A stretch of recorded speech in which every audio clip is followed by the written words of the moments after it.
परिपूर्ण परमात्मा दियां अनंत बख्शिशां दे चों जो अदुੱਤੀ बख्शिशां ने ਉਹਨੇ मनुख नूं प्रदान कीते होए ज्ञान इंद्रिय अखां कन रसना नासका त्वचा खलड़ी इन्हां दी इतनी महानता है कि इन्हां नूं कहंदे ने ज्ञान इंद्रिय।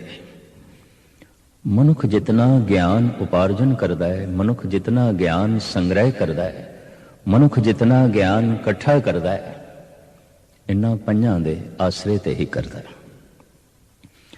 अगर मनुख कोल दृष्ट शक्ति ना होवे, स्रोत शक्ति ना होवे, भाव अखां नहीं, कन नहीं और रसन का ना होवे, त्वचा विच स्पर्शता दा बोध ना होवे, तो फिर मनुख ते पत्थर दे कोई अंतरा रह नहीं जाता। पत्थर वेख नहीं सकता, पत्थर सुन नहीं सकता, पत्थर सूंघ नहीं सकता, पत्थर बोल नहीं सकता और पत्थर स्पर्श भी नहीं कर सकता। एक पत्थर दे कोल पत्थर पे है, कुछ भी नहीं पता कि मेरे कोल दूजा पत्थर भी पे है, तीसरा पत्थर भी पे है। भाव दूसरे दा ज्ञान प्राप्त हो सके, दूसरी वस्तु, दूसरी हस्ती, दूसरी चीज, उस लिए ज्ञान इंद्रियां दा होना अत्यंत लाजमी है।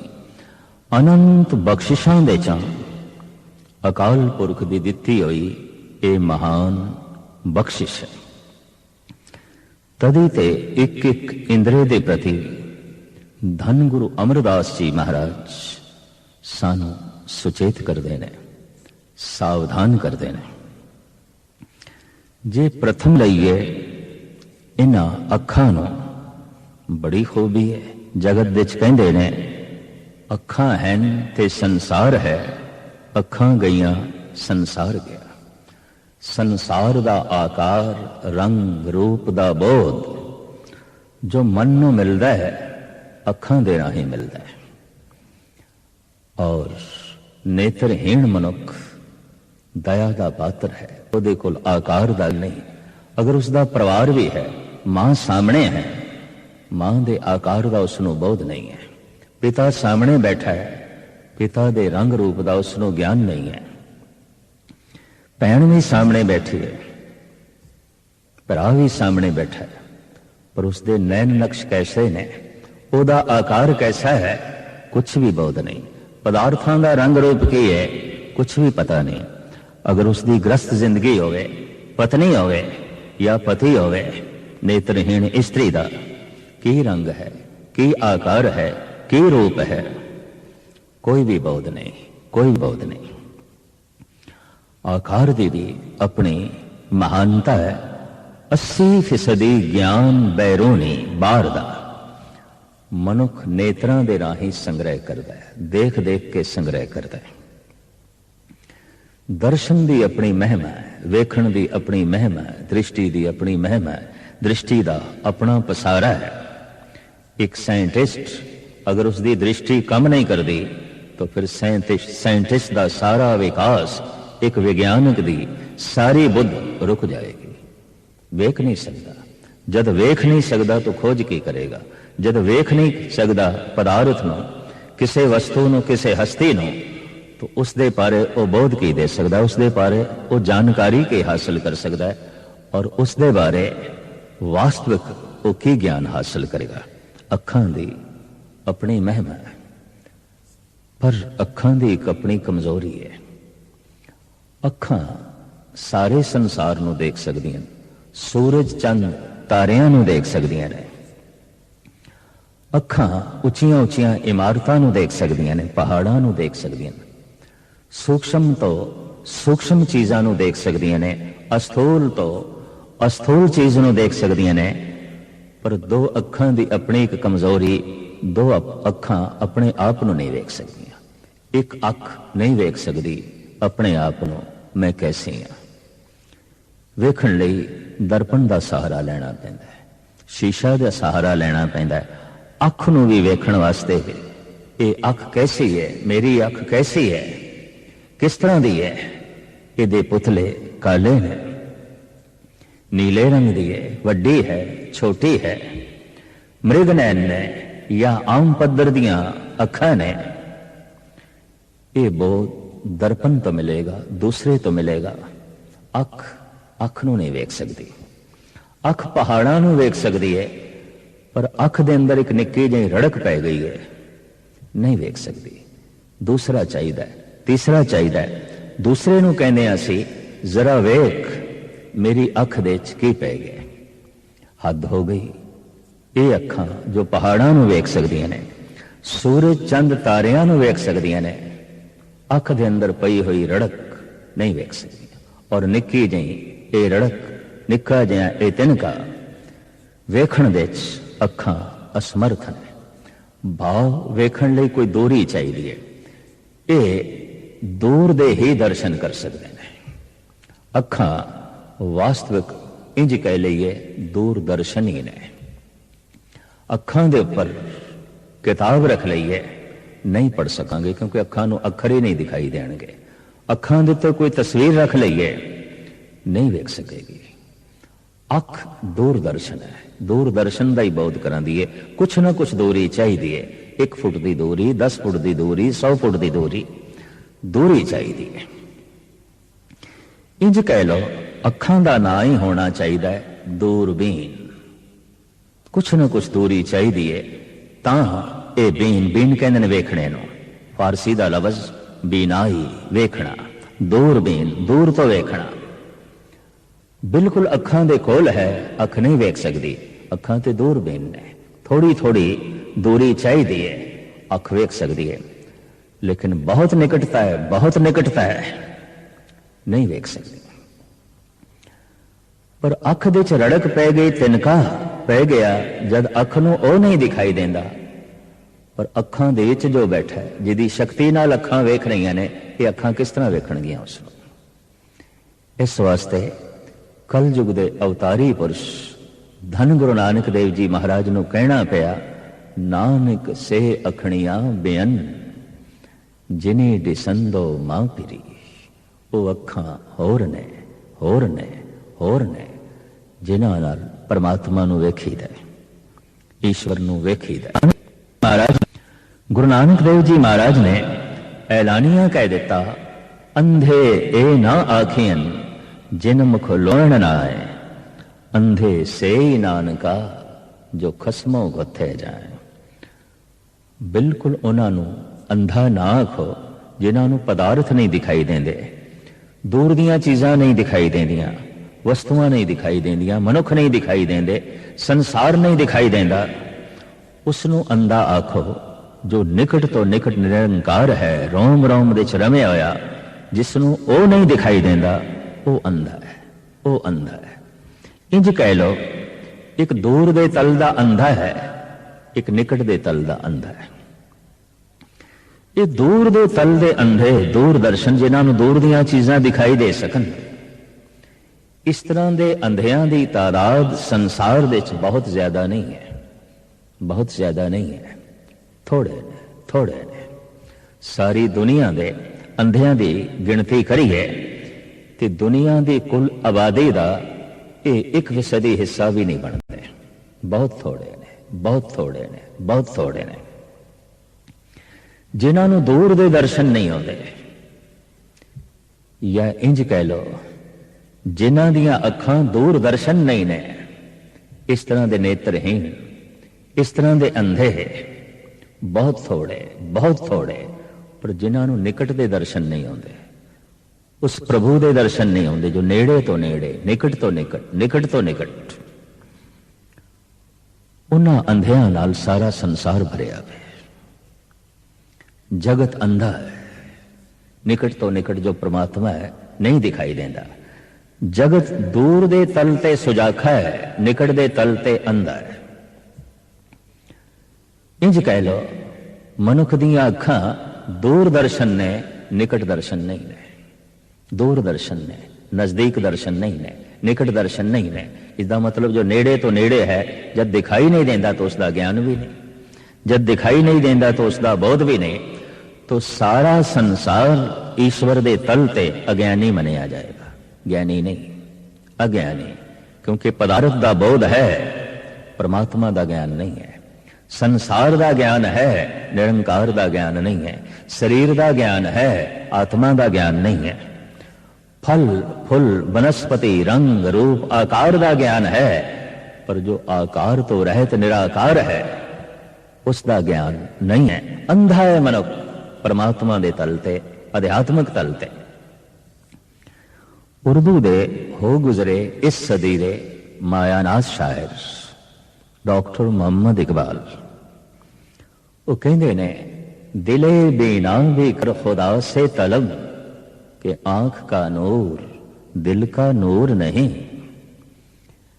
इस्लाम दे अरदास लई लवस प्रार्थना लई जो शब्द है वो है दुआ। भी खुदा दे अगों दुआ कर रहे हैं, कुछ मंग रहे हैं।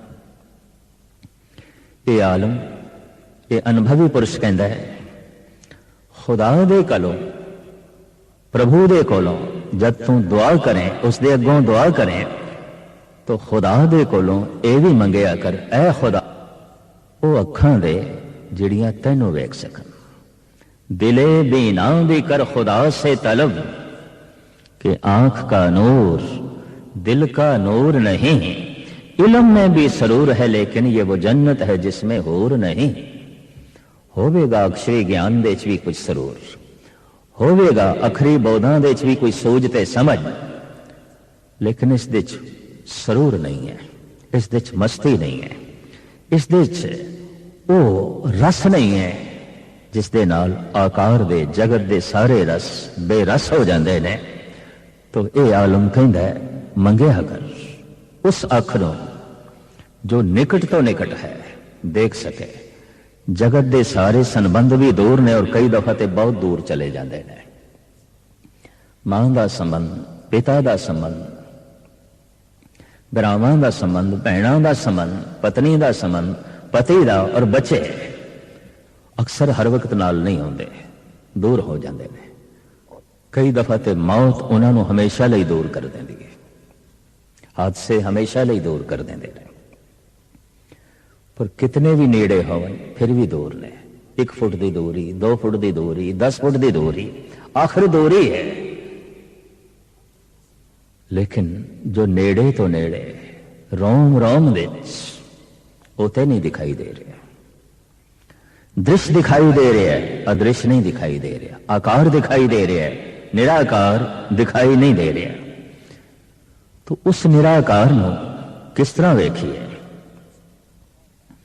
साडे देश के ऋषि मुनिया ने एक तीसरी अख का भी जिक्र किया है। शायद परमात्मा का एक नाम है त्रिलोचन, 3 नेत्रां वाला। और बहुत सारे मनुखों के नाम भी चूंकि धार्मिक ने, ईश्वरमयी ने, तो त्रिलोचन नाम रखा जाता है। त्रिलोचन 3 नेत्रां वाला, 3 अखां वाला। परमात्मा ने पशुओं को भी 2-2 अखां दित्तियां ने, मनुख नूं भी 2 दित्तियां ने। त्रिलोचन, 3 नेत्र, तीसरी अख। वाकई विद्वान इस त्रिकुटी दे 2 अखां दे मध दे तीसरी अख मनते हैं। वो है ऐसी अख जो अदृश्य है। कई दफा तो ये 2 अखां भी बंद हो जांदियां, संसार भी नहीं दिखाई देता, रिश्ता टुट जाता है, तां भी तीजी अख नहीं खुलती। जीवन यात्रा उसकी सफल मननी चाहिए है। 2 अखां बंद होवन उस तो पहले तीसरी अख खुले। संसार नाल देखण दा रिश्ता टुटे उस तो पहले निरंकार दे दर्शन हो जाण। पदार्थां नूं वेखण दा संबंध टुटे उस तो पहले परमात्मा दिसण लगता है। परिवार दृष्टि तो ओझल होवे उस तो पहले निरंकार दृष्टि दे आ जाए। और मनुख मान नाल कह सके, मैं पेखे होरी ऊंचा मोहन सबते ऊंचा। गुरु अर्जन देव जी महाराज कहते हैं, ऊंचियां तो उच्चा जो महान वेख रहे हैं, असी वेखे। भगत कबीर उस तीजे नेत्र नूं भी दो दो नेत्रां नाल तशबीह देंदे ने, दोए दोए लोचन पेखा हाँ हर बिन अवर न देखा। मैं तो वेख रहा हरि तो बिना हुण कुछ भी नहीं दिखाई देंदा, हरि ही दिखाई देंदा। दरअसल तीजा नेत्र इन्हां दो अखां दे समा जांदा है। वो तीजी अख इन्हां दो अखां नूं महान कर देंदी है। कई दफा देखे है खुशी विच, महान खुशी विच अखां पहले नालों ज्यादा खुल जांदियां, वड्डियां हो जांदियां। जिसनों मन देखना चाहता है और देख के रस मिले, देख के खुशी मिले, अख वड्डी हो जाती है। जिसनों मन देखना ही नहीं चाहता और देख के दुख होवे, देख के घृणा पैदा होवे, देख के दुविधा पैदा होवे, अख छोटी हो जाती है, अख छोटी हो जाती है। पर जिस दिन प्रभु की झलक मिलती है और वो तीसरी शक्ति दृश्य शक्ति इन्हां दो नेत्रां दे समांदी है, ये दो अखां बहुत महान हो जांदियां, बहुत वड्डियां हो जांदियां ने। सारा ब्रह्मंड ब्रह्म का रूप जो है दिखाई देने लग पैंदा है। धन गुरु गोबिंद सिंह जी महाराज एक दिन प्रसन्न होके भाई साहब भाई नंद लाल नूं कहंदे ने, पुरखा तू कुछ मंग, तू कुछ मंग, असी तेरी झोली दे च पाईए, तेनू दे के सानू खुशी होवेगी, तू मंग सानू खुशी होवेगी। हैं ऐसे रिश्ते जिन्हां नूं दे के खुशी मिलती है और दुनिया दे च हैं ऐसे संबंध जिन्हां कोल खो के खुशी मिलती है। खो लईए इन्हां दा, खो लईए, धन खो लईए, संपदा खो लईए, इज्जत मान मर्यादा खो लईए, मौका मिल जाए तो जिंद जान भी खो लईए। हैं कोल खो के सुख मिलता है, जिन्हां कोल खो के आनंद मिलता है। पर दुनिया दे हैं ऐसे जिन्हां नूं दे के खुशी मिलती है, दे के प्रसन्नता मिलती है, दे के आनंद मिलता है। इसनों संपदा दे दईए, इसनों धन दे दईए, इसनों मान प्रतिष्ठा दे दईए, इनों मान सन्मान दे दईए, और जे किधरे लोड़ पै जाए तो इसनों अपनी जिंद जान दे दईए। दे के भी खुशी मिलती है, खो के भी खुशी मिलती है। जो अपना है, अजीज है, बहुत प्यारा है, बहुत प्यारा है, मन नूं चंगा लगता है, उन्होंने देख के खुशी मिलती है, दे के खुशी मिलती है। अखां वड्डियां हो जांदियां। जिस नाल घृणा है उस कोल खो के खुशी मिलती है, अख छोटी हो जाती है, अख वेखना भी नहीं चाहती उसको। धन गुरु गोबिंद सिंह जी महाराज का फरमान, नंद लाल तू मैनू बहुत अजीज है, तू मैनू बहुत प्यारा है, तू मैनू बहुत चंगा लगता है। तेरी सेवा, तेरा ज्ञान, तेरी इबादत, तेरी श्रद्धा, तेरी भावना वाकई महान है। तू कुछ मंग, असी तेनू देईए, तू मंगे ये साड़ी खुशी, असी तेनू देईए ये साड़ी प्रसन्नता, ये साड़ा आनंद, तू मंग। भाई साहब भाई नंदलाल मंग करते हैं। एक गल वखरी है कि भाई साहब का सारा कलाम पर्शियन दे है, फारसी जुबान दे है, और गुरु गोबिंद सिंह जी महाराज की दुनिया की भाषावां दे संबंध विच भावना यह है, समस्तुल जुबान है कि साहिब के राह है। हे परिपूर्ण परमात्मा, सारिया जबानां दे तेरी ही जबान है, सारी भाषावां दे तेरी ही भाषा है, सब तेरी ही भाषा है।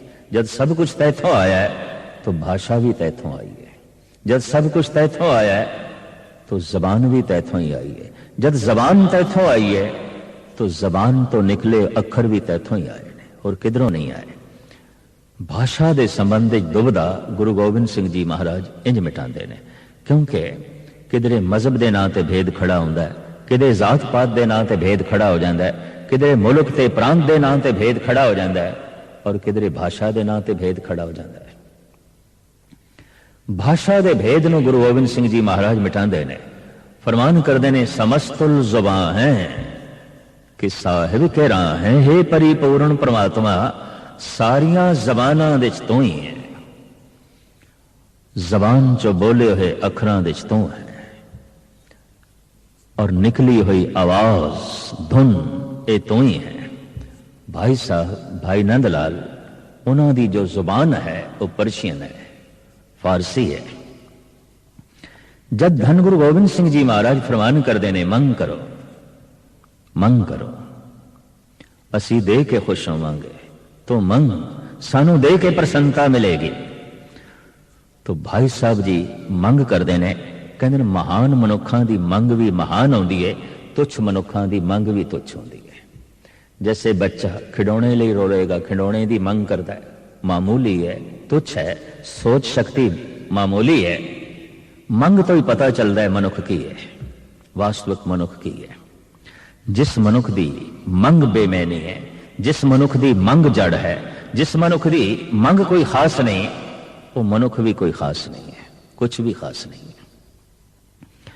महान मनुखों की चाहत बहुत महान होती है, अजीम होती है। तो भाई साहब भाई नंद लाल अपनी मंग जगत दे दाते सर्वशक्तिमान धन गुरु गोबिंद सिंह जी महाराज दे अगों रखते ने। या इलाही चश्मे बीना ए बेदे, दर सरम अज इश्क सौदा ए बेदे। ऐ मेरे इलाही, ऐ मेरे गुरु, जे देना है तां ओ अख दे जिहड़ी तैनू वेख सके, जिहड़ी तैनू वेख सके। बंद अखा ने मनुख सुता पिया, जगाण वास्ते आवाज चाहिए होंदी है, आवाज खड़ाक। इसी तरीके नाल परमात्मा का जो नाम है, परमात्मा का जो शब्द है, रसना अगर उसनू अलापे ते कन उसनू सुनन, तो एक दिन मन विच चाहत पैदा हो जाती है। जिसनू सुन रहे हैं, जिस तो मन प्रभावित है, उन्होंने वेखिए। सुन सुनना तुम्हारा प्रीतम प्रभ वेखण का चाओ।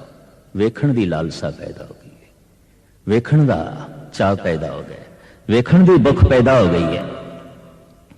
जैसे जैसे जप करदियां करदियां अंदर दियां शक्तियां जागदियां ने, और एक दिन वाकई अखां पूरियां खुल जांदियां ने। और जैसे खुलदियां ने, फिर संसार नहीं दिखाई देंदा, निरंकार। फिर पदार्थ नहीं दिखाई देंदे, परमात्मा। फिर परिवार नहीं दिखाई देंदा, फिर निरंकार दिखाई देंदा है। मां दे विच प्रभु की झलक मिलती है, पिता दे विच प्रभु की झलक मिलती है। जैसे कि धन गुरु अर्जन देव जी महाराज फरमान कर रहे हैं, मात पिता सुत बंदप भाई, नानक होवा पार ब्रह्म सहाई। हे परिपूर्ण परमात्मा, हुण ते मां दे रूप विच भी तू दिखाई देना। मैं छोटा सी, मासूम सी, कमजोर सी, तू मां दे रूप विच मेरा सहारा बनया।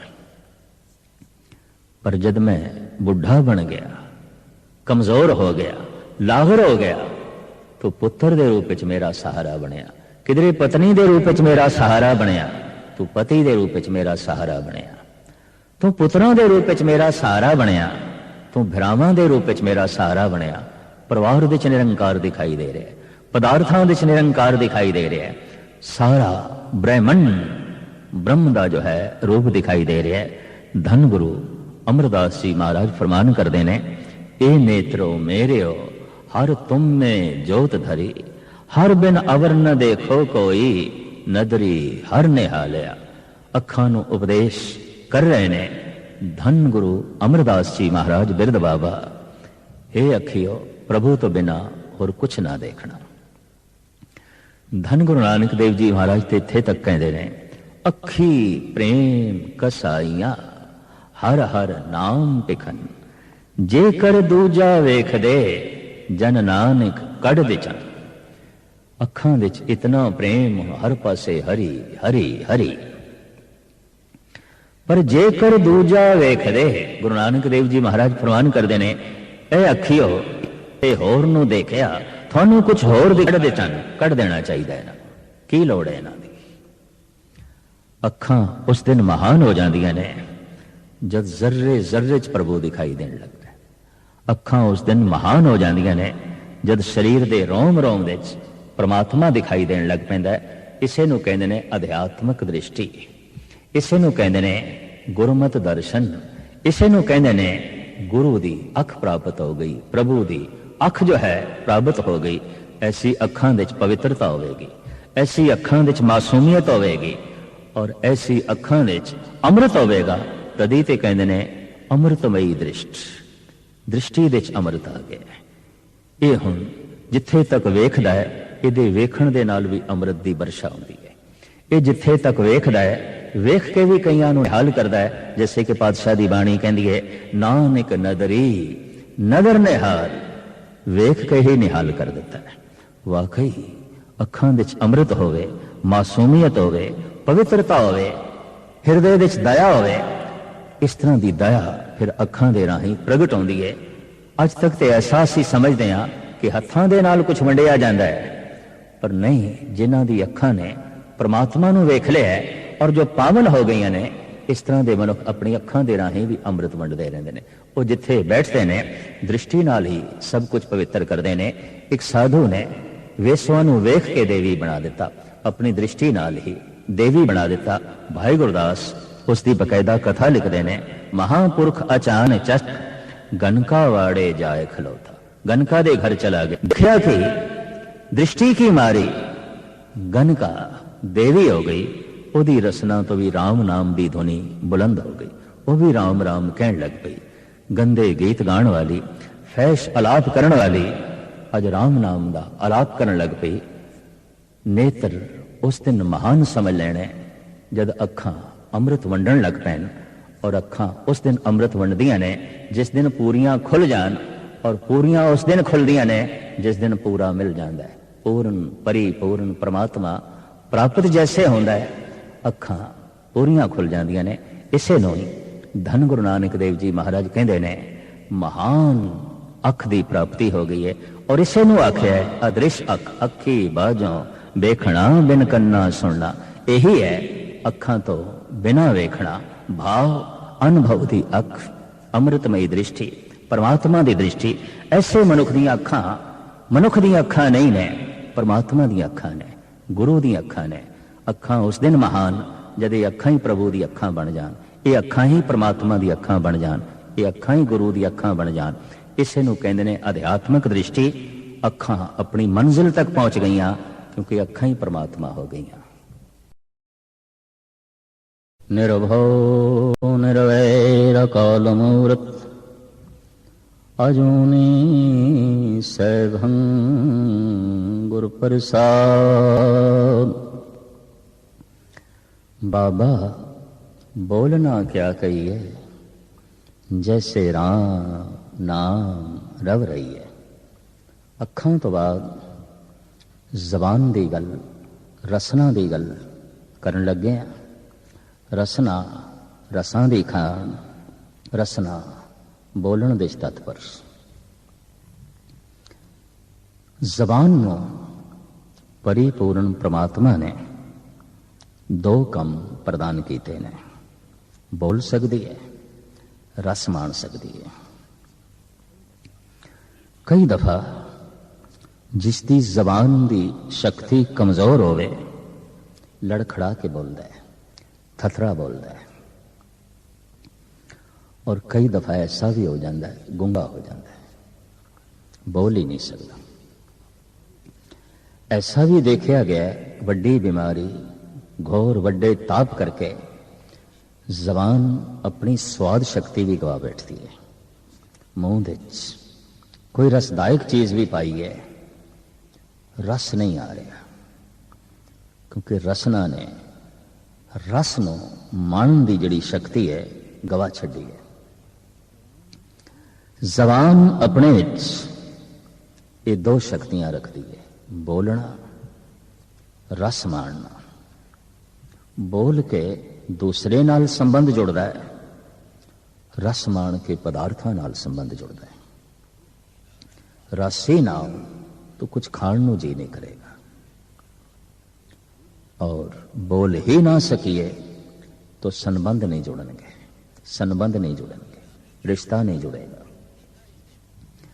धन गुरु नानक देव जी महाराज फरमाते ने, मोह के बोलन बोलिए की बोलिए, जित सुन धरे प्यार। ऐसा भी बोलना है, बोलिए। बोलन विच प्यार टपके, बोलन विच मधुरता टपके, बोलन विच दूरदृष्टि टपके, बोलन विच गहराई होवे। जितनी गहराई होवेगी उतने संबंधां विच गहराई हो जाएगी। वो बोल कर देंगे। जितने बोल दूर तक जा सकते हैं, भाव जिन्नी बोलां विच दूरी होवेगी उतनी दूर दे संबंध जुड़नगे। बोलां दी बड़ी भारी महानता है। बल्कि इंज कह दईए, अगर मनुख दे कोल बोलना ना होवे, जगत दे सारे संबंध रिश्ते बन नहीं सकणगे। बोल के ही ते संबंध बनते हैं और बोल के ही टुटते हैं। एक बोल बोले तो ओपरा मनुख भी अपना हो गया, पर एक बोल बोले भरा भी दुश्मन हो गया। मित्रता भी टुट गई है। अगर एक बोल बोल के एक ओपे नूं अपना बनाया जा सकता है, ऐसे भी जगत विच बोलने बोलिए परमात्मा अपना हो जाता है, ईश्वर अपना हो जाता है। बोलां दी बड़ी भारी महानता है, बोलां दी बड़ी अपनी गल है। कहंदे ने वो जो परिपूर्ण परमात्मा प्रकाश रूप है, उस तो भी जिहड़ी सब तो पहले क्रिया प्रगट होई है बोल। बोलना एक कृत है, परमात्मा दा बोल। तो प्रश्न खड़ा होंदा है, परमात्मा की बोले है। बल्कि साडे देश के ऋषि मुनि और दुनिया के अवतारी पुरुष ऐसा कह रहे हैं कि सारा संसार उसके बोल तो आया है, उसके वचन तो आया है। जैसे शक्तिशाली मनुख वो बोल रहे हैं तो हजारां मनुख कम कर रहे हैं, वो बोल रहे हैं हजारां मनुख सलाम कर रहे हैं, वो बोल रहे हैं हजारां मनुख चल पे ने। एक बोल हजारां मनुख चल पे, एक बोल हजारां मनुख कम कार दे जुट गए, एक बोल हजारां मनुखां दे हाथ रुक गए, एक बोल हजारां मनुख सलाम पे करते हैं। परमात्मा का एक बोल जिस तो सारा ब्रह्मंड बन गया, सारी कायनात बन गई। गालबन धर्म का प्राचीन इतिहास वध तो वध जो उपलब्ध है वो 5000 साल पुराना है। वेद 5000 साल पुराने ने, इस तो पिछे दे कोई धर्म ग्रंथ मिलते नहीं। वैदिक ऋषि ऐसा कहते ने, परमात्मा तो एक धुन होई कि ओम ओम, जगत बन गया, संसार की सिरजना हो गई। गालबन 2500 साल पहले होए ने स्वामी महावीर जैन धर्म दे बानी। उन्हां दा फरमान ओंकार ब्रह्मंड दी धुनी है और सारा आकार ओंकार तो होया। क्रिश्चियनिटी नूं जन्म देने वाले ईसाईयत दे जन्मदाता यसु मसीह, उन्हां दा कहना लोगोस नाम दी धुनी ब्रह्मंड दी धुनी है। खुदा तो ये धुन होई, जगत बिरजना हो गई। इसे तरह का इस्लामी जगत दे इस्लाम दे बानी महान वकत दे पैगंबरी पुरुष और समाज सुधारक मुहम्मद साहब दे कंठ तो बोल निकलिया, कुन कुन, जगत दी सिरजना हो गई, संसार बन गया। और इसे तरीके दे नाल धन गुरु नानक देव जी महाराज फरमान करते ने, कीता पसाओ एको कवाओ तिस्ते होए लख दरियाओ। लखां जिंदगियां दे दरिया चल पे एक कवाओ तो, एक बोल तो। फिर सिर्फ दरिया चले ही नहीं, सिर्फ एक बोल तो उत्पत्ति नहीं हुई। महाराज ऐसा कहने, उत्पत्त परले शब्दे होवे, शब्दे ही फिर उपपत होवे। ये उत्पत्ति शब्द तो हो रही है, परले भी शब्द तो हो रही है। ਇਹ ਪਸਾਰਾ ਸ਼ਬਦ ਤੋਂ ਹੋ ਰਿਹਾ ਹੈ, ਪਰ ਨਾਸ ਵੀ ਸ਼ਬਦ ਤੋਂ ਹੋ ਰਿਹਾ ਹੈ। ਜਗਤ ਵਿੱਚ ਆਖਿਰ ਇਹ ਦੋ ਹੀ ਕਿਰਿਆ ਤੇ ਬੜੀਆਂ ਮਹਾਨ ਚੱਲ ਰਹੀਆਂ ਨੇ, ਬਣਨਾ ਮਿਟਣਾ, ਬਣਨਾ ਮਿਟਣਾ, ਜੰਮਣਾ ਮਰਨਾ। ਹਰ ਆਕਾਰ ਜਨਮ ਲੈਂਦਾ ਹੈ, ਹਰ ਆਕਾਰ ਮਿਟ ਜਾਂਦਾ ਹੈ। ਦ੍ਰਿਸ਼ ਅਦ੍ਰਿਸ਼ ਸੂਖਸ਼ਮ ਅਸਥੂਲ ਜੜ ਚੇਤਨ ਜਨਮ ਲੈਂਦੇ ਨੇ, ਮਰਨ ਹੋ ਜਾਂਦਾ ਹੈ, ਉਤਪਤ ਹੁੰਦੇ ਨੇ, ਖਤਮ ਹੋ ਜਾਂਦੇ ਨੇ, ਆਉਂਦੇ ਨੇ, ਜਾਉਂਦੇ ਨੇ। ਇਹ ਆਵਣਾ ਜਾਵਣਾ ਮਹਾਰਾਜ ਕਹਿ ਰਹੇ ਨੇ ਇੱਕੋ ਹੀ ਦੁਆਰ ਤੋਂ ਹੋ ਰਿਹਾ ਹੈ। जैसे किसी मकान का मुखी द्वार है और उस तो मैं बाहर होया तो मैं प्रश्न करा, मेरा ऐसा सवाल, इस मकान के अंदर किस तरह प्रवेश करा, तो सियाणा मनुख मैनू यही आख सकता है, जिस तरह जिस द्वार दे राही तू बाहर आया है, इसे राही अंदर चला जा। जैसे किसी महल का मुख द्वार एक है और आवना जावना उस एक द्वार तो हो रहा है। शब्द तो ही उत्पत्ति हो रही है, शब्द तो ही परले हो रही है, शब्द ही ऐसा द्वार है, संसार का आवना जावना हो रहा है। उत्पत परले शब्दे होवे, शब्दे ही फिर उपत होवे, शब्द द्वार है। सिख धर्म दे शब्द गुरु मान लिया गया। द्वार जो होया, द्वार है घर दे प्रवेश का एक जरिया। दीवार ही दीवार होवे, द्वार होवे ही ना, तो गृह दे प्रवेश किस तरह करांगे? जिस दा द्वार ही नहीं, उते कब्र होवेगी, घर नहीं होवेगा। उते मड़ी होवेगी, घर नहीं होवेगा। द्वार करके वो घर कहलाता है, क्योंकि उहदे च आमना जावना है। अंदर बैठे हुए बाहर नहीं आ सकते, और बाहर गया होया अंदर प्रवेश नहीं कर सकता है, ये तो कब्र बन गया। ये कोई ग्रह थोड़ी है। घर नो घर बनांदा है द्वार, द्वार करके घर दी महिमा। और कहंदे ने द्वार तो ही घर की अजमत का पता चलता है। इस वास्ते वड्डे घरां दे दरवाजे वड्डे, महान घरां दे द्वार वड्डे। प्राचीन काल तो राजे महाराजे नवाब बादशाह आलम फाजल धनाट अपने दरवाजियां नो, मुख द्वार नो इतना शिंगारदे सन, इतना सजांदे सन, लोकी घर का अंदाजा द्वार तो लांदे सन। दर तो घर का पता चलता सी, दरवाजे तो घर का पता चलता सी। अज भी असी अपने देश दे राजस्थान दियां हवेलियां देख सकते हैं, महल देख सकते हैं। इतने सुंदर दरवाजे, इतने महान दरवाजे। ये दर घर की शोभा पर प्रगट कर देना। ये दरवाजे दसदे पे ने घर कितना महान होवेगा। जिसका दर इतना महान है, उसका घर कितना महान होगा। जिसका दर इतना खूबसूरत है, उसका घर कितना खूबसूरत होगा। जिसका दर इतना वड्डा है, उसका घर कितना वड्डा होगा। आम कहावत है, हाथियां वाना नाल दोस्ती पानी ते दरवाजे छोटे रखने। नहीं, वड्डे आकार वड्डियां वस्तुआं वड्डे दरवाजियां दे राहीं आ सकदियां ने, जा सकदियां ने।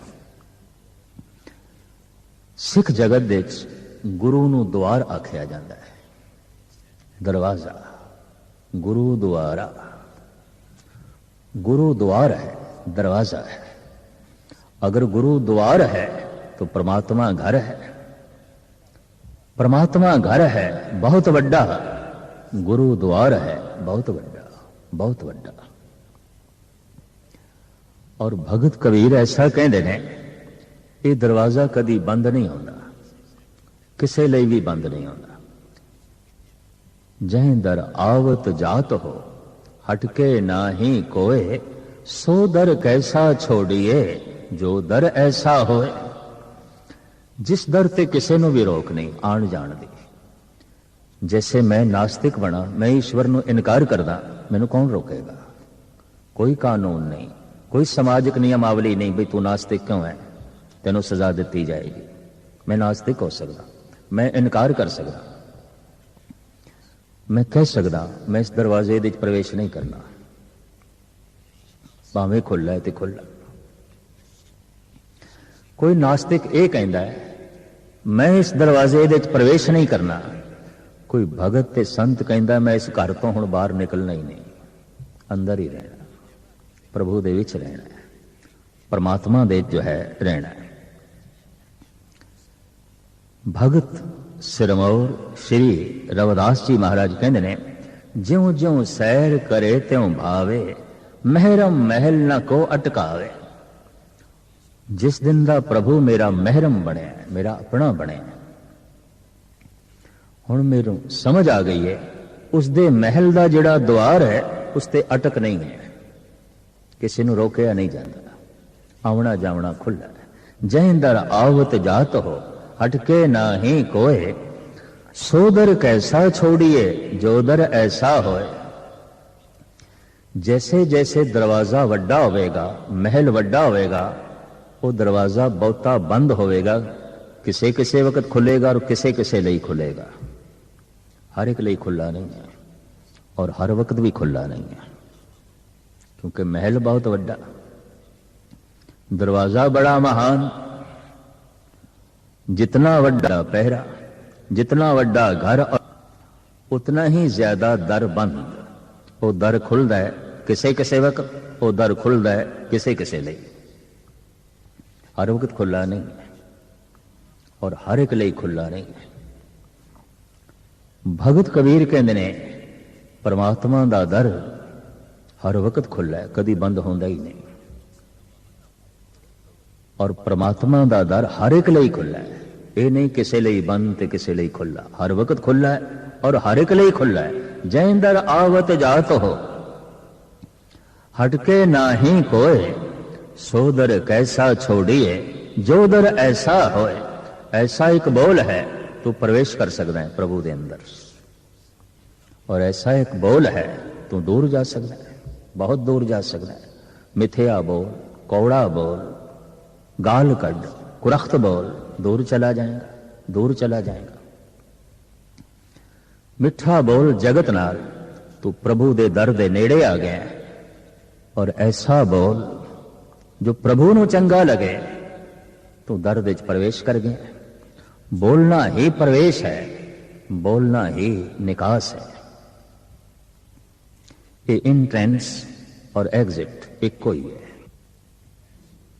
जिस द्वार दे राही बाहर जाईदा है उसे राही अंदर आईदा है, जिस राही अंदर आईदा है उस राही बाहर जाईदा है। बोल ही दूर ले जाते ने, बोल ही नेड़े ले आते ने, बोल जोड़ देंदे ने, बोल तोड़ देंदे ने। टुट गई प्रीत बुर बोल, बुरा बोल के प्रीत टुट गई, मिठा बोल के प्रीत जुड़ गई, टुटे संबंध जुड़ गए। बोलन दी बड़ी मान्यता। धन गुरु नानक देव जी महाराज भी फरमान करते ने, परमात्मा दे बोल तो सारा जगत आया है और जगत दे च उसदा बोल गूंज रहा है। जैसे मां बाप तो ये शरीर आया है, तो शरीर दे च मां बाप दी अंश मौजूद है, अंश मौजूद है। मां दी अंश भी मौजूद है, पिता दी अंश भी मौजूद है, जिसनों गुरबाणी इंज कहती है, पानी मैला माटी गोरी, इस माटी की पुत्री जोरी। पिता दा मैला पानी, मां दी लाल मिट्टी खून, पानी मैला माटी गोरी, गोरी गेरवी लाल, इस माटी की पुत्री जोरी। इस तरह मैले पानी नाल, लाल मिट्टी नाल ये शरीर दा चोला बनिया, ये मकान बनिया। इस दे शरीर दे कुछ मां दा योगदान है, कुछ पिता दा। मां बाप दी अंश शरीर दे मौजूद है।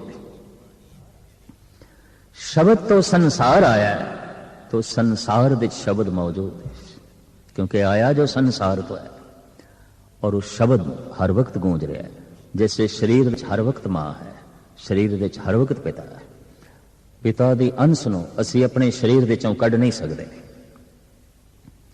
माता दी अंश नूं असीं अपनी काया दे चों कढ नहीं सकते, ब्रह्मंड दे चों प्रभु दे बोल नूं असीं कढ नहीं सकते, क्योंकि ब्रह्मंड आया ही बोल तो है, सारा आकार आया ही बोलां तो है, तो उन्हां बोलां नूं किस तरह कढिया जाएगा। तो वैदिक ऋषि कहते ने ओ बोल सी ओम, स्वामी महावीर कहते ने ओ बोल सी ओंकार, ईसा कहते ने ओ बोल सी लोगोस, महान पैगंबरी पुरुष मोहम्मद साहब कहते ने बोल सी कुन, धन गुरु नानक देव जी महाराज कहते ने बोल सी ओंकार। ये सारे अवतारी पुरुषां ने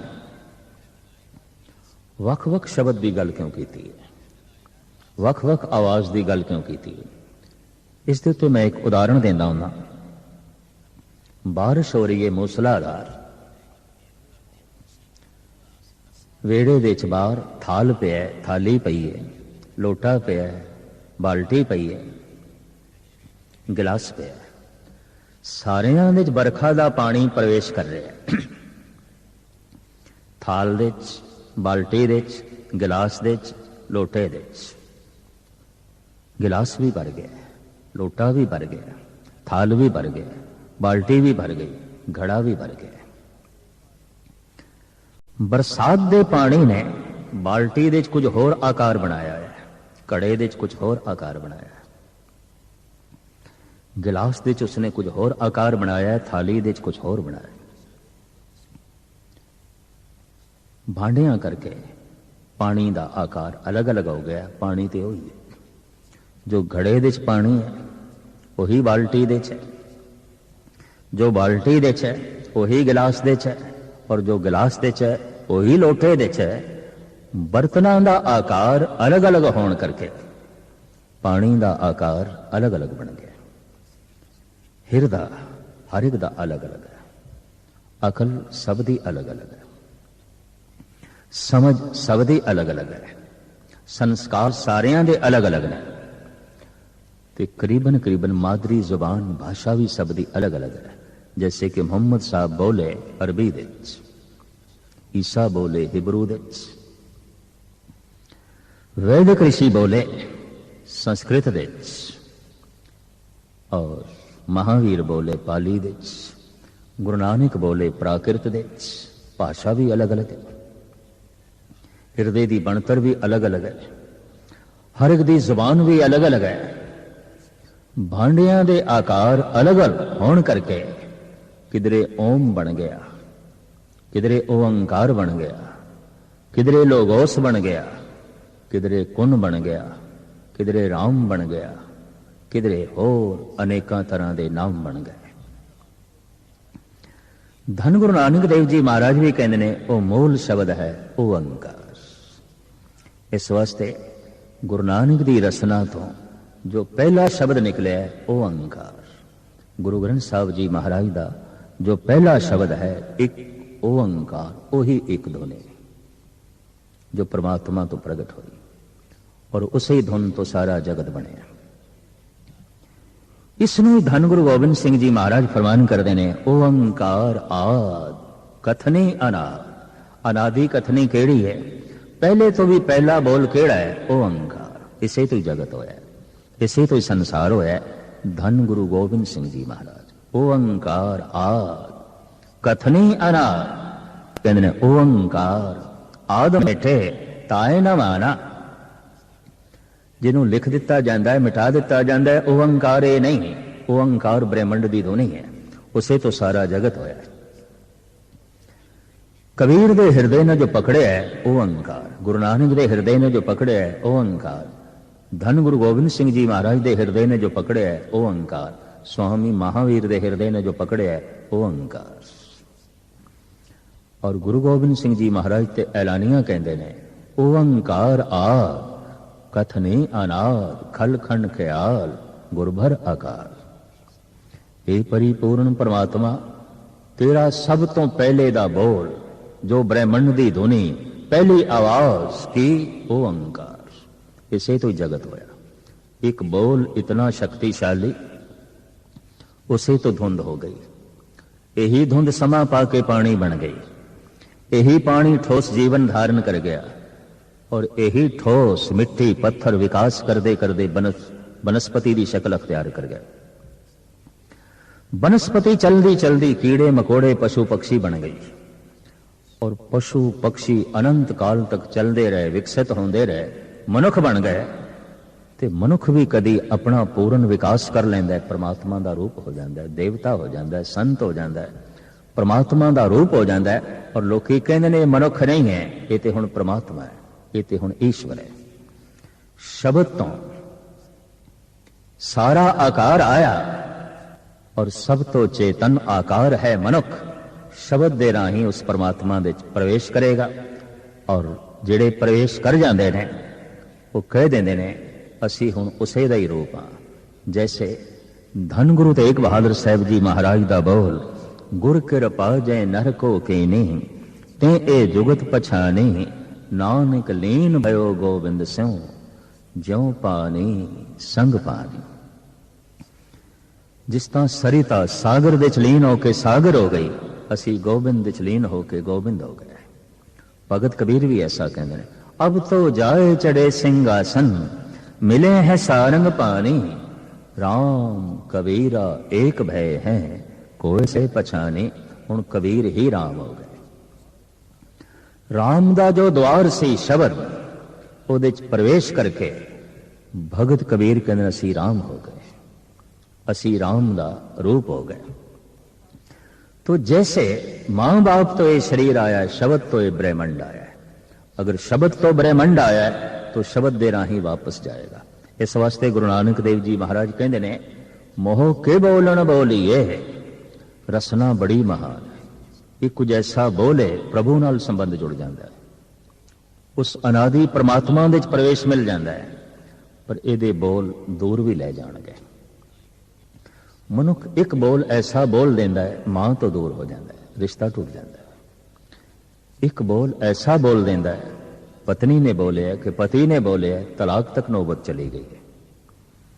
सियाणे कहते ने, लड़ाई झगड़ियां दे बेशतर कारण, 90% कारण ये रसना है, ये जमान है। चाहे परिवारक झगड़े ने, चाहे मुल्की झगड़े ने, चाहे कौमी झगड़े ने। झगड़ियां दे 90% जो आधारशिला है वो जबान रखती है, बोलना तो होंदा है। एक बोल ही बोलिया द्रौपदी ने, महाभारत दा युग, ये अंधे दा अंधा है, धृतराष्ट्र अंधा, दुर्योधन उस अंधे पिता दा पुत्र, और द्रौपदी दी जबान तो बोल निकलता है, ये अंधे दा अंधा है। इस एक बोल ने इतना बड़ा महाभारत करा दिता। एक बोल ने, एक शब्द ने। कई दफा ग्रह कलेश नूं लईए, कई दफा कौमी टकराओ या मुल्की टकरावां नूं भी लईए, ठीक है, अनेकों तरह के स्वार्थ होणगे, लेकिन 90% टकराव का कारण तो बोल ही है। मुदतां दी बनी हुई मित्रता दुश्मनी दे बदल गई, दोस्ती दुश्मनी दे बदल गई, पति पत्नी दे संबंध तलाक तक जा पहुंचे। एक बोल संसारिक रिश्तियां नूं धर्म भरम कर देंदा है, एक बोल मनुख नूं परमात्मा तो भी दूर ले जाता है। इस वास्ते साहिब कहते ने, की बोलीए मोह के बोलन बोलीए, जित सुन धरे प्यार की बोलीए। तो गुरु नानक देव जी महाराज कहते, अमृत वेला सच नाम वड्याई विचार, अलल सुबह ब्रह्म मुहूर्त विच उठ के तू अपनी जबान दे नाल सिर्फ परमात्मा दे नाम दा ही आलाप कर, बाकी गल छोड़, सिर्फ उस दे नाम दा बोल ही बोल।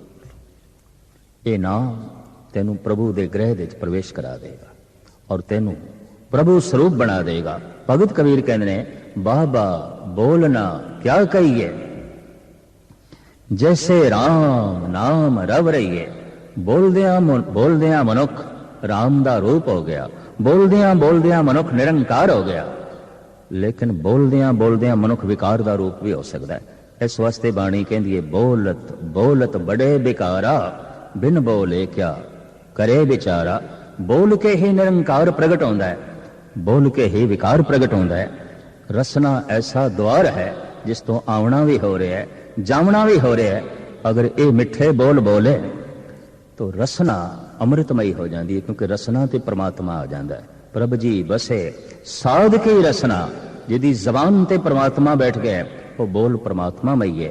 वो जितना बोलते ने जेता बोलन तेता ज्ञान, वो जितना ही बोलते ने भगवान ही प्रगट होता है, प्रभु प्रगट होता है।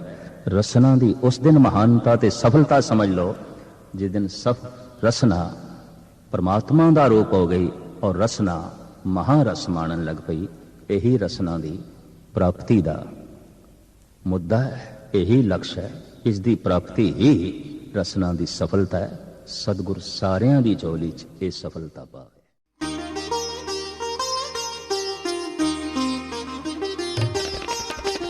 ज्ञान दा सागर, ज्ञान दा सागर, ज्ञान दा सागर, ज्ञान